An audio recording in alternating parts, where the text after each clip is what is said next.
This is a segment I'm very excited to do because I wonder now, with a football brain, how much MLB breakdowns Donnie Rightside has left in the tank down the home stretch of this regular season in September. How you feeling about the MLB slate on this Monday? 9-game slate, DRS. We going to get some bets down, or we focusing on Monday Night Football? I got to tell you, working on some, point of interest for a little bit later tonight. We go live, 3, 2, 1, cameras on. Oh, this is baseball. So open it up, and nobody caps better on the fly than your boy DRS, man. Have confidence in me. I know what I'm doing over here. Sure. Listen, I have great confidence in you. The New York Mets should also be having a lot of confidence at this moment. They had their win streak snapped yesterday by the Reds, but the Mets still one of the hottest teams in baseball over the past 2.5 weeks. They hope to keep the winning ways afloat up in Canada against the Blue Jays. They are a slight road favorite at -116 on the money line. Total of 8.5. Of course, New York and Atlanta enter this week. Less than 20 games remain for all 30 clubs around the Bigs, tied for the final spot in the National League wild card chase. Will the Mets rack up another victory today in the 6?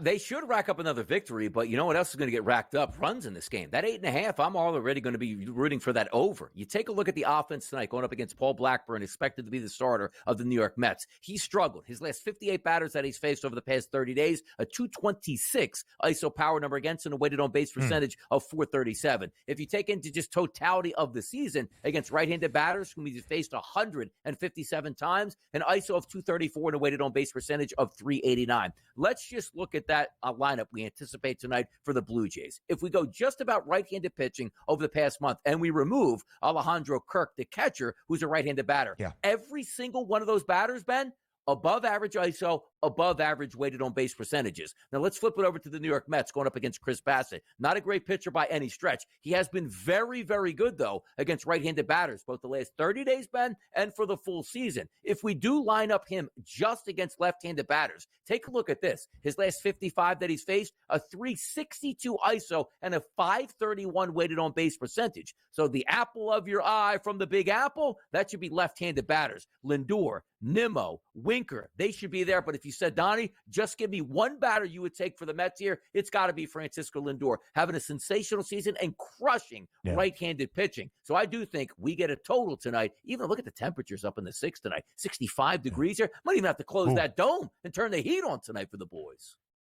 If there was no Shohei Ohtani, Francisco Lindor might win the National League MVP award, but Ohtani is there. This is it for the Mets. This road trip to Toronto, followed by a day off and a road trip this weekend to Philadelphia. It's 7 games against the Phils with a Nats series smashed in between before a road trip 2 weeks from tomorrow starts in Atlanta. Here we go. This is October baseball, even early in September. Postseason preview. That is the question here for our next game up in the Bronx between the Yankees and the Royals. KC, snapping the 7-game skid, now have won 4 straight games. They swept the Twins this weekend. Kansas City now in the second American League wildcard spot. The Yankees, a half-game lead over Baltimore for the top spot in the American League East. 8.5 is the total. The Yanks are rather hefty favorite at home today. Is it too steep of a price?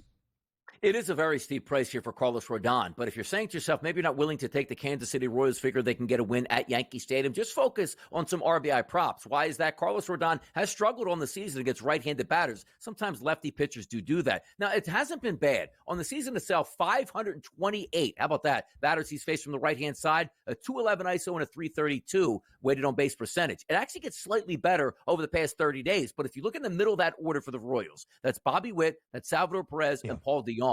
276, 481, and 292 respectively with those ISO power numbers. Look at the weighted on base percentages for those 3 guys. 432, 444, and 378. 1, 2, or maybe 3 of those guys, legitimate opportunities for RBI. If you take a look at Brady Singer, he's got decent stats, but he does have higher weighted on base percentages against lefty than he does righties. So if you're looking at that lineup and saying, Donnie, give me a couple RBI chances for the Yanks tonight, it's Soto, it's Wells, and it's Chisholm in the middle of that lineup. 72 degrees with the wind blowing out at Yankee Stadium. We have some decent RBI chances tonight if you don't want to lay the actual side itself, Ben. quickly here. Can Baltimore catch New York? We'll show you the odds. We might not get the breakdown from DRS, but that's okay. Boston favorite at home. Yeah, Cade Povich is starting for Baltimore. I think that's your breakdown. There you go. Boom. Done deal. Look how quick we did that. Very well done. By the way, the Red Sox sadly have lost 11 of their last 16, kind of out of the wild card chase in the AL.